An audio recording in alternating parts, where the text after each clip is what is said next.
2 drinks didn't wreck your sleep. They exposed something you don't want to see. If 2 drinks wake you up between 2 and 4 a.m., that's not just alcohol. That's your nervous system waving a red flag. Your labs can be perfect, and this still happens. That's the problem. This isn't a hangover. It's a sign your buffer is shrinking long before diagnosis. In the next few minutes, I'll show you what this really means and how to use it as an early failure signal instead of just feeling broken. The 2:47 a.m. moment. Friday night, 2 drinks, nothing excessive. You fall asleep quickly. At 2:47 a.m., your eyes open, warm, wired, not groggy, alert. The next day hits way harder than it used to. Flat, slower, less resilient. From 2 drinks. Your labs are normal. Your doctor says you're fine. That's the point. Medicine is built to detect failure. It is not built to measure erosion. Alcohol didn't break you. It measured you.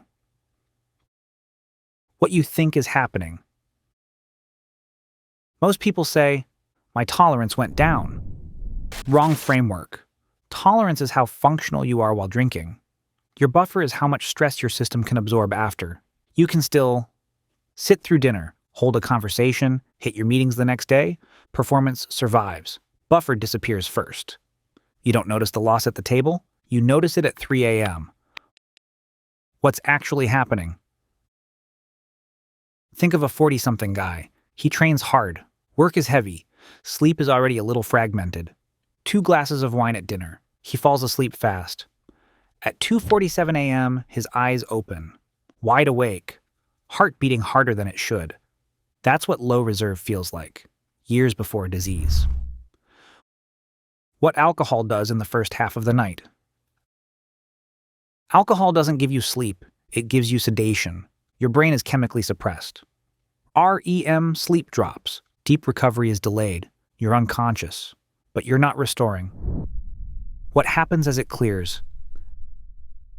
Alcohol clears predictably.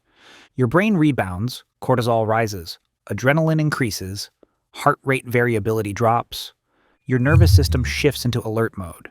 You wake up. Not groggy. Alert. That 3 a.m. anxiety isn't psychological. It's chemistry. Why people with low reserve? Get slammed. If your buffer is strong, the rebound is small. You might roll over and go back to sleep. If your baseline is already thin, from stress, poor aerobic capacity, sleep debt, that rebound hits harder. The same 2 drinks, different system capacity. Why this didn't happen at 25. Your liver clears alcohol at roughly the same rate. What changed is how much room you have before stress pushes you over. Your baseline stress is higher than it used to be. Less aerobic reserve, more chronic stress, mild sleep deprivation, and slightly higher resting heart rate. You are running closer to redline, even at idle. At 25, you had buffer. Now you're operating at 90 to 95% of your capacity most days. Your buffer is what's left, so when you add a small stressor, the system tips. That's not getting older. That's shrinking buffer. And shrinking buffer accelerates decline quietly. How to know this isn't random. After just 2 drinks, watch for waking consistently between 2 and 4 a.m., higher morning heart rate, noticeable heart rate variability or readiness drop. Workouts feel harder than they should. If this happens repeatedly, your system is running closer to its limit than you think. Nothing is broken. That's the problem. Why this matters long term. Performance is the last thing to fail. You can still work, lift, provide, function. But recovery fails first. When your buffer shrinks, sleep gets lighter, stress gets harder to handle. You bounce back slower, and aging quietly speeds up. The body doesn't fail suddenly. It erodes quietly until one stressor is too much. Alcohol becomes a stress test, and you're failing it earlier than you used to. That's not about alcohol. That's about system buffer. What to do with this? This isn't a sobriety lecture. If you drink, finish earlier. Never drink on sleep debt. Eat before, protect the following night. But more importantly, zoom out. two things to watch over the next year. How many drinks does it take to disrupt your sleep? And how often do you wake between 2 and 4 a.m. even without alcohol? If those numbers are drifting the wrong way, you're losing capacity. That's not just getting older.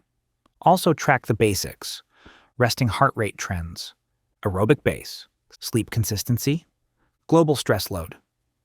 Because alcohol didn't cause the problem, it measured it. If 2 drinks consistently expose you, you're not fragile, you're early. And early is where leverage exists. If you notice these early failure signals and don't want to wait until your labs finally look bad, this channel is built for you. Subscribe. Because nothing is broken. That's the problem. And that's where intervention still works.